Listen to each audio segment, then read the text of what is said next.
Hey fragrance lovers, welcome back to my channel. My name is Mika and here on my channel I do fragrance reviews. I love fragrances. I love everything about perfumes. Today we're diving into the most unique perfumes in my collection. I've chosen 10 scents that turn heads, spark conversations, and have an undeniable presence. They are just the most beautiful standout fragrances that I've ever laid my nose on in my collection. These aren't your typical floral bouquets or predictable vanillas. They are bold, they're unique, they are intriguing, and they're unforgettable.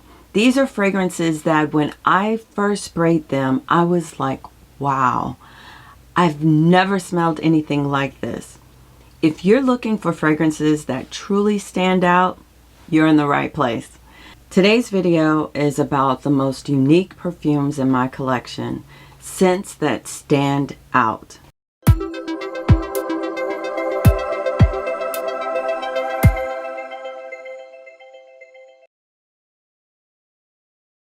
And my scent of the day, none other than Florabotanica by Balenciaga. Oh wow, it's like the first day I first sprayed her. It's a discontinued gem of a kind of sophisticated, natural, photorealistic rose character that sets the tone for today's picks. This was a fragrance that I had never smelled anything like it. It has the uniqueness of mint, rose, carnation, and cannabis. Not the cannabis that you're thinking of.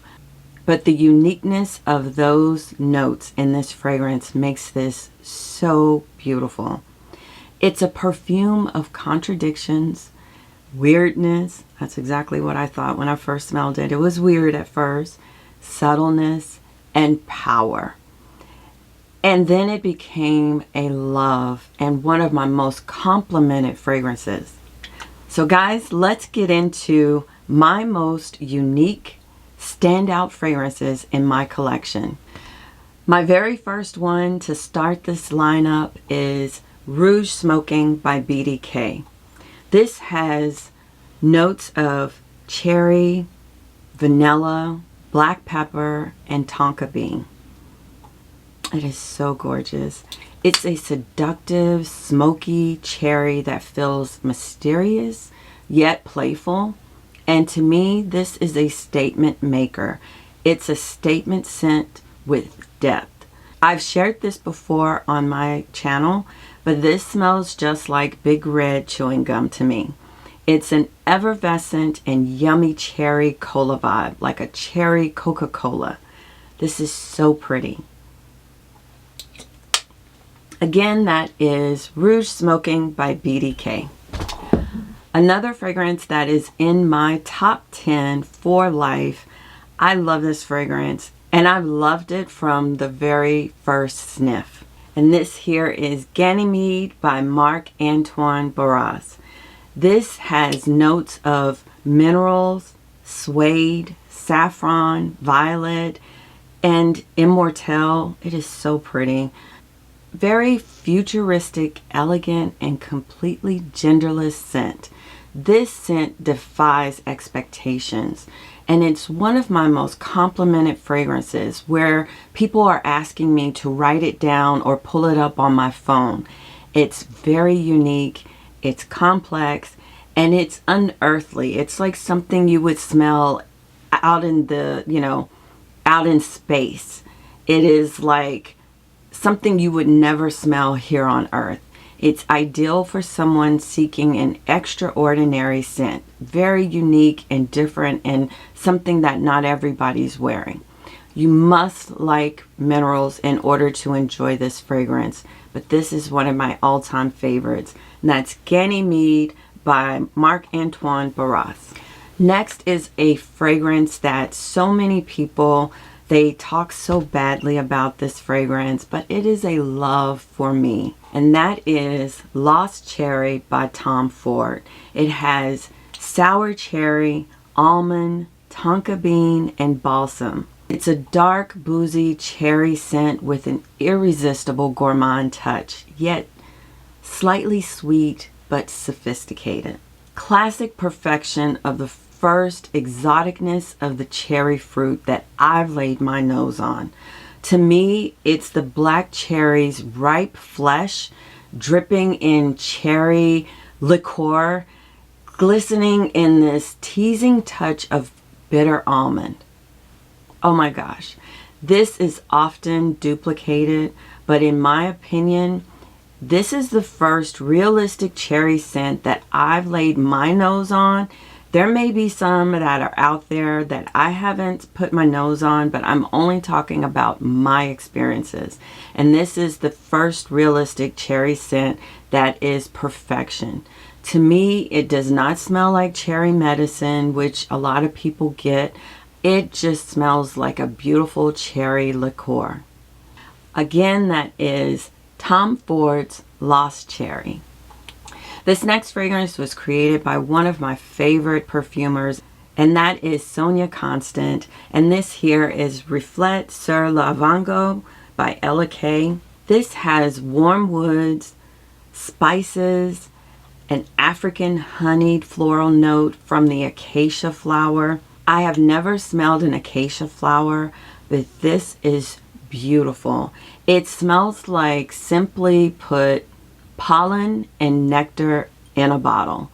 The sweetness is softened and the floral comes to the forefront and it shines. It's a beautiful soliflora fragrance, but it has mixed reviews based on how it develops on certain skin chemistries. But on my skin, this is a stunning adventure in a bottle.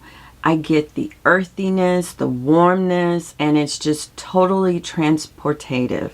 I love this, and it smells like honey, nectar, and pollen.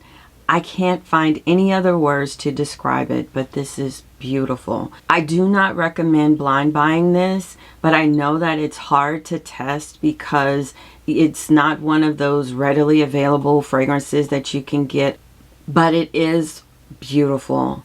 And there are mixed reviews about this fragrance, and if you have the skin chemistry that this fragrance melts into, it will be love at first sniff for you.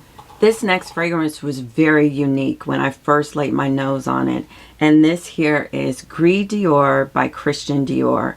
It was one of the first fragrances that I smelled that had a prominent note of oak moss, bergamot, cedar wood, and rose.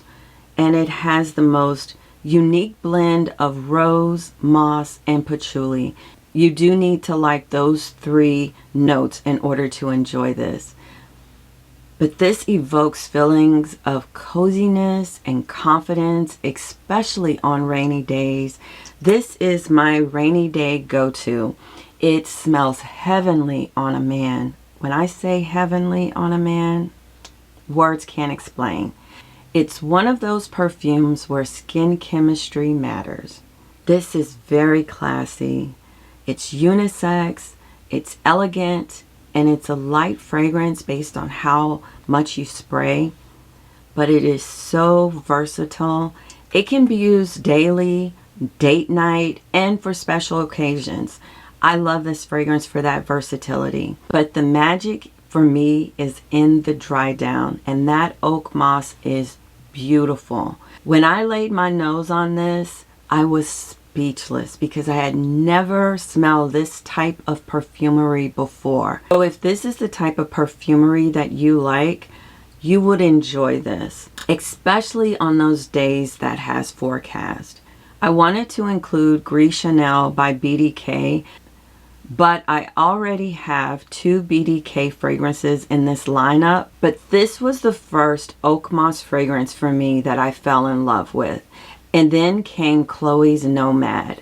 And that's when I knew that I love fragrances that had a prominent note of oak moss. It starts off sharp, but it is so refined and effortlessly chic. A modern chypre that commands attention.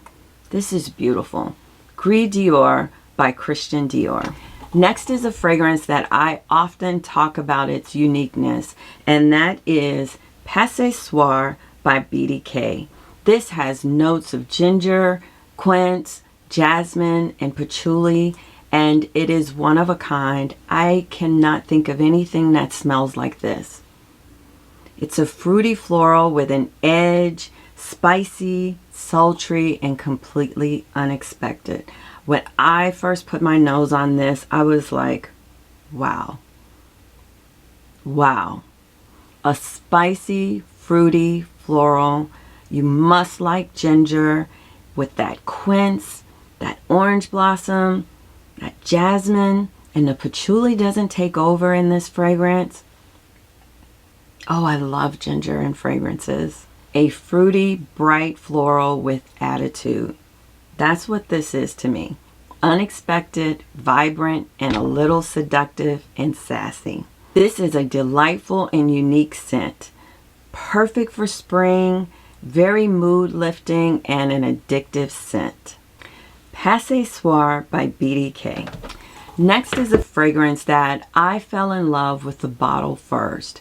And this here is Swain Malakis by Dries van Noten. This is a rose and black currant jam smothered by silk and lightened by bergamot, warmed by chestnut and cacao.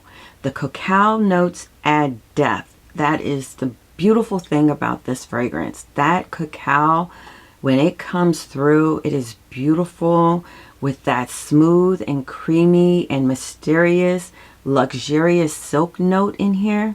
Yes, a silk note. It has a rebellious twist to me. This is beautiful. It just makes me feel so elegant, and it's the most beautiful perfume that I have ever smelled. It reminds me of a woman dressed up with a black or pink or red silk slip dress on, and the notes in here unfold like magic. It takes you on a beautiful journey. Swain Malakis by Dries van Noten. This next one is a house that I fell in love with from their very first launch. And what I have here today is Nefs by Nishane. This has notes of honey, saffron, oud, leather, and spices. Nefs is interestingly complex, following the dry down as one phase evokes or blooms into the next, makes this fragrance so entertaining, and you'll enjoy the journey and the experience of this fragrance. Even though there's oud in here, not one phase is unpleasant. It has a gorgeous, beautiful oud. And believe me, I was not an oud lover at first. But this is decadent, it's opulent, and it is commanding. This fragrance is commanding attention. A fragrance that feels like pure luxury. It has amazing performance and this surreal quality. There are several notes. Every single note just feels like quality ingredients in here. This entire house's collection is unique and standout scents. My very first one was Ani, and I thought that was very unique. That was one of the most unique vanillas that I had ever laid my nose on. But this here is luxurious on my skin. Nefs by Nishane.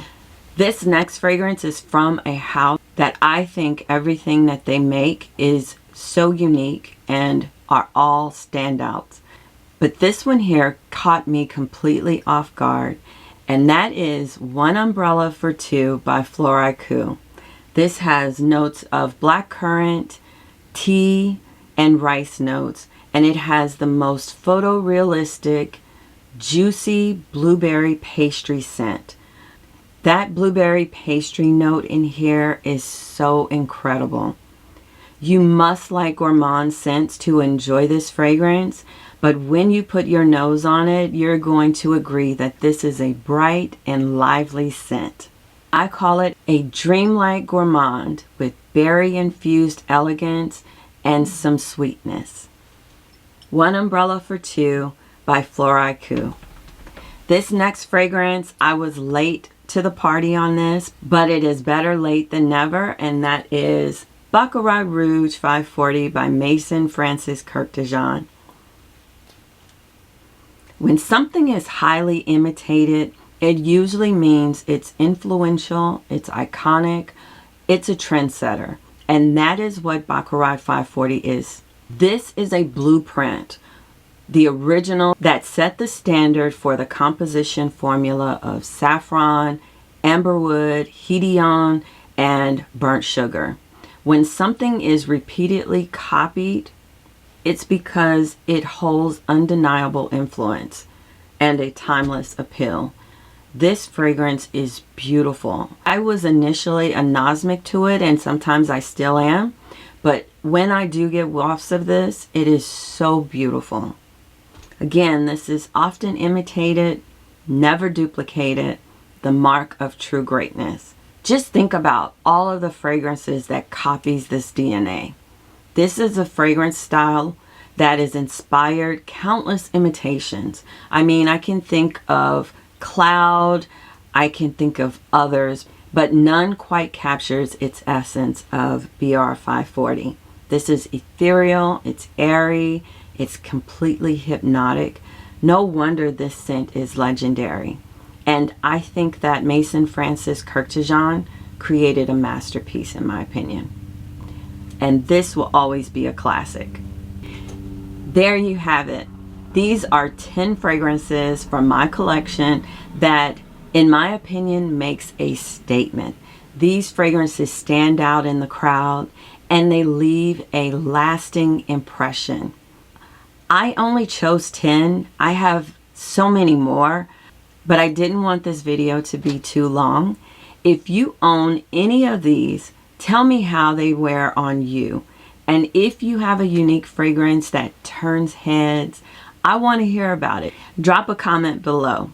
Make sure you like, subscribe, and hit that notification bell for more fragrances. So each and every time I upload a new video, you'll be notified.